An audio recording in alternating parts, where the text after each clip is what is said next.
Alhamdulillahilladzi amma birahmatihi jami'al ibad wa khassa ahla ta'atihi bil hidayati ila sabilir rasyad.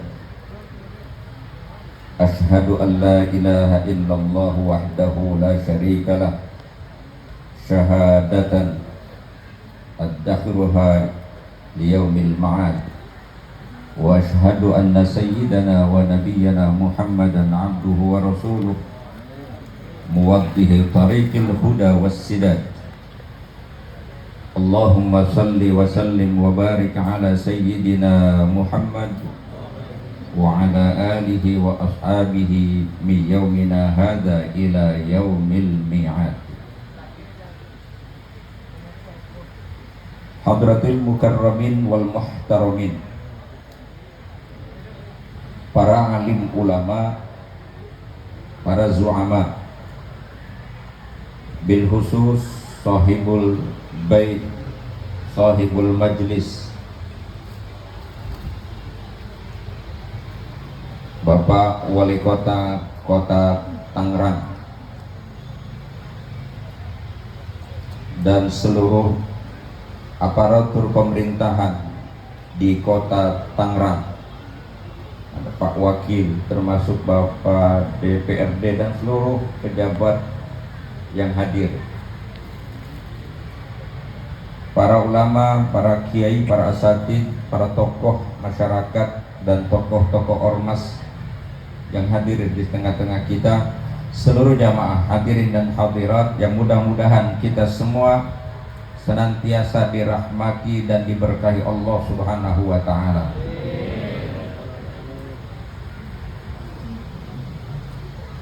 Saya tadi tanya sama Sohibul Wasilah, ini tema ngajinya apa?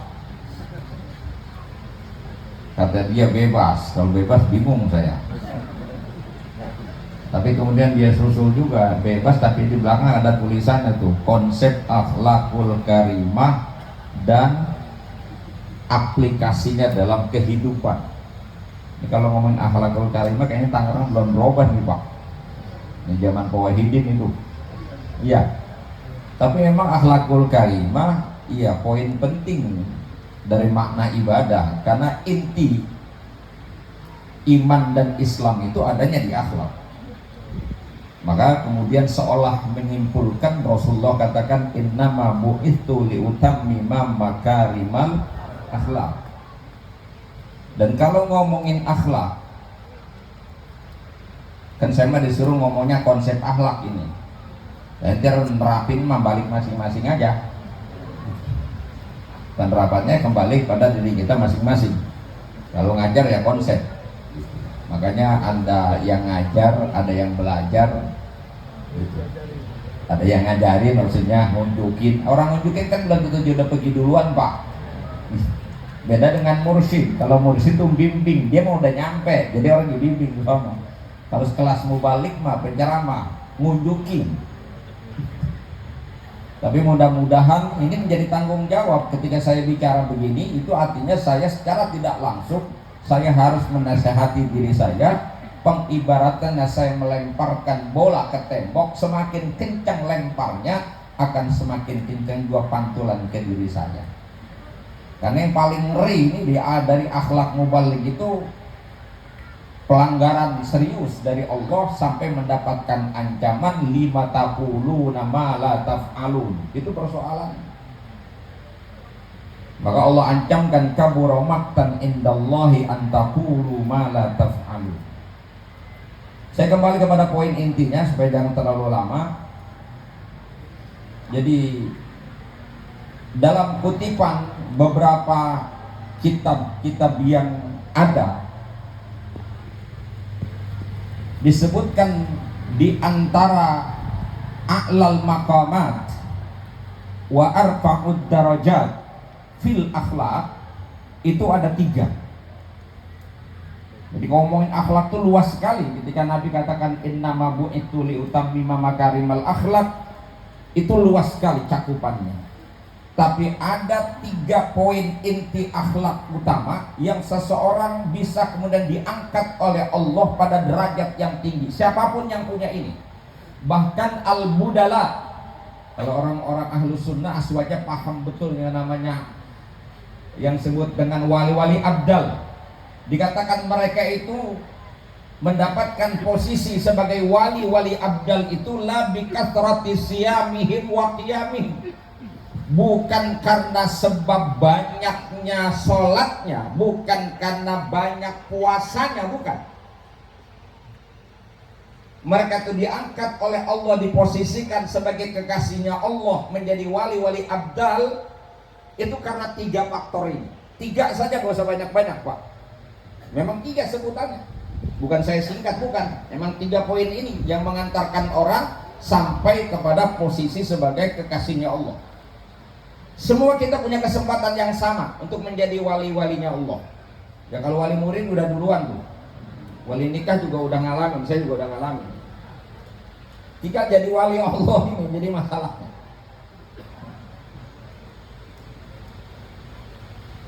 Itu disebutkan tuh la bi kasrati salatihim wa la bi kasrati qiyamihim wa siyamihim.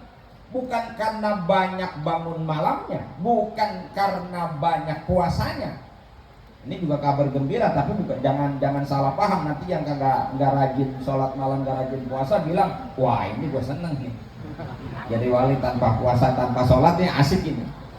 Ya kalau masalah mereka apa nggak usah ditanya, masalah banyaknya sholatnya, bangun malamnya, puasanya. Artinya yang menghantarkan posisi mereka pada posisi terhormat dan tertinggi itu bukan itunya Pak, tapi 3 hal pokok. Yang pertama, sakhawatun nafs namanya. Sakhawatun nafs itu secara harfiah artinya kedermawanan jiwa. Memiliki jiwa yang dermawan, jiwa yang peduli, jiwa yang memiliki sifat sense of crisis, kata orang Pandeglang.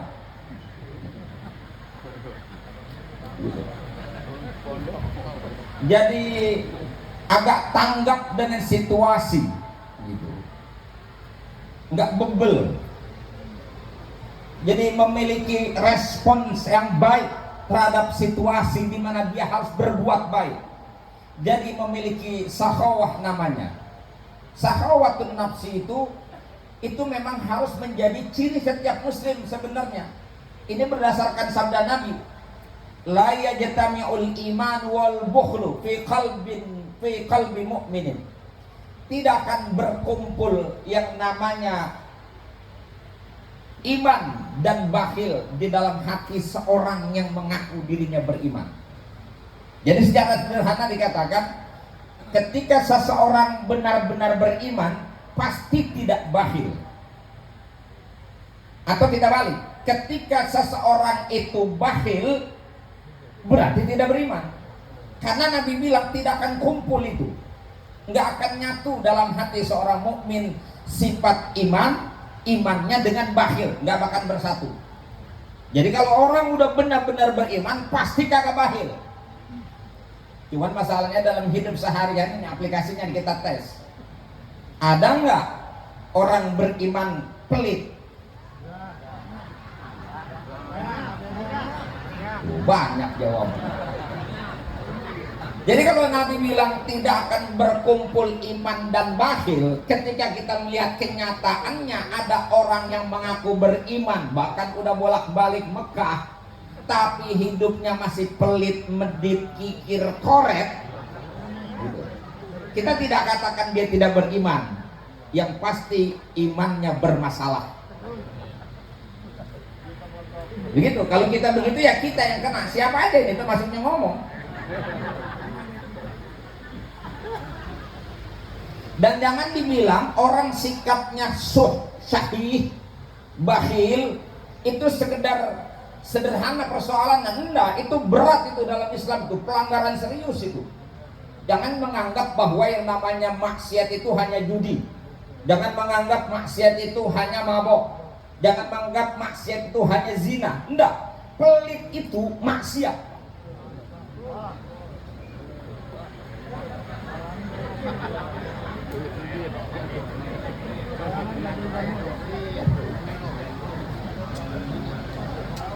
Makanya Ini yang harus kita rubah nih. Lo kan kemarin kita udah diajari puasa tuh. Makna puasa kan artinya kita diajari merasakan sedikit, kalaupun tidak seluruhnya. Allah didik kita untuk sensitif dengan keadaan. Ketika kita merasakan lapar dari puasa kita, haus dari puasa kita, itu artinya Allah sentuh kesadaran sosial kita. Kita yang hanya lapar dan haus tidak lebih dari 12 jam saja, itu sudah berat. Bagaimana kalau kita melihat di keliling kita, ada orang yang menderita berkepanjangan, berkelanjutan, terus menerus setiap saat. Ia kalau lapar dia tidak tahu bakal makan jam berapa. Sementara kita lapar-laparnya kita jam 1 siang udah tahu 4 jam lagi makan. Itu artinya Allah bertegur kita, Anda yang puasa saja sudah merasakan derita lapar dan haus, maka ketika kau melihat ada orang kesusahan, tidak pantas seorang yang ngaku beriman dia membiarkan orang lain dalam kesusahannya. Itu kan didikan dari puasa sesungguhnya. Sensitivitas itu sangat dibutuhkan. Ke depan ini akan jauh lebih dibutuhkan lagi. Dengan pola dan sistem kehidupan yang berbeda dengan kita hari ini. Jangan dikatakan bahwa yang hari ini sama kehidupan kita pada tahun 2030 akan sama. Ini akan terjadi lompatan besar sistem dan pola kehidupan. Tapi ntar saya ngomongin ke situ kejauhan jadi terlalu dalam dan kemalaman juga jadinya. Jadi saya mau ngomongin akhlak kita itu sakhawah harusnya memiliki kedermawanan diri. Bahkan sebenarnya kalau kita dermawan itu keuntungannya ada di kita.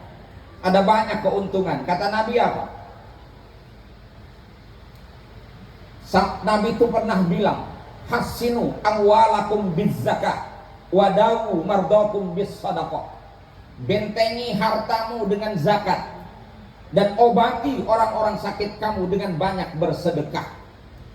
Itu artinya kalau kita suka memberi, insya Allah yang sehat makin sehat, yang sakit bisa jadi sehat. Obatnya di situ. Jangan cuma terbang ke Singapura ratusan juta ente habis. Cobalah sesekali itu kasih makan, kumpulin anak yatim, orang miskin, janda-janda jompo. Kalau janda montok gak usah dibahas, nggak dikumpulin pun ente marahin. Kumpulin janda jompo, anak-anak yatim, kumpulin, kasih mereka 1 juta, ente gak usah ngomong. Tanpa ente ngomong, gak usah pakai teriak, tolongnya doain supaya saya sembuh. Gak usah ente ngomong, itu udah langsung garansinya dari Nabi. Dawu mardokum bisadaqah, obati yang sakit dengan sedekah. Oh, kadang-kadang sedekah mah ustad aja cuma dikasih air bening baik. Cuman pilihan ke dokter mah diminta 100 juta bayar, sama ustad mah 50.000. Kan sueknya di situ.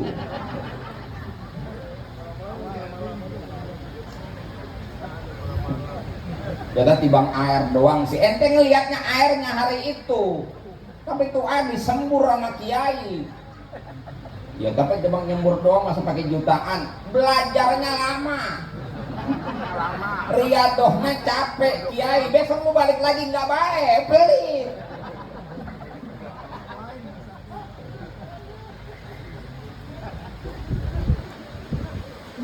Syekh Mutawalli Sa'rawi, ini faedah selanjutnya. Di dalam kitabnya Mafatihul Arzaq itu menyebutkan di sana, jalan rizki bagi kita itu sesungguhnya banyak sekali. Tapi di dalam kitab lain, dalam literatur yang lain, sebenarnya begini nih, ini kita ngomongin keuntungan jadi orang dermawan. Jalan rizki manusia itu ada 18. 17 di darat, 1 di darat, 17 di langit. Gitu. Jalan rizki manusia, ini Pak Wali Kota, Pak Wakil, Pak Ketua DPRD, ini para pejabat semua, ini rizkinya yang dia cari di dunia itu satu jalan Pak, yang sama diperebutkan juga sama jeje orang loh. Sama. Dapatnya lewat usaha yang nyata. Kalau dia pegawai jadi kantor, kalau dia pekerja jadi pabrik, kalau dia petani di sawah, gitu kira-kira. Itu di bumi semua itu. Masih ada 17 jalur turunnya rizki. Itu bukan di bumi dapatnya, tapi di langit. Ketika Allah bilang wa fi sama'i rizqukum wa ma tu'adun.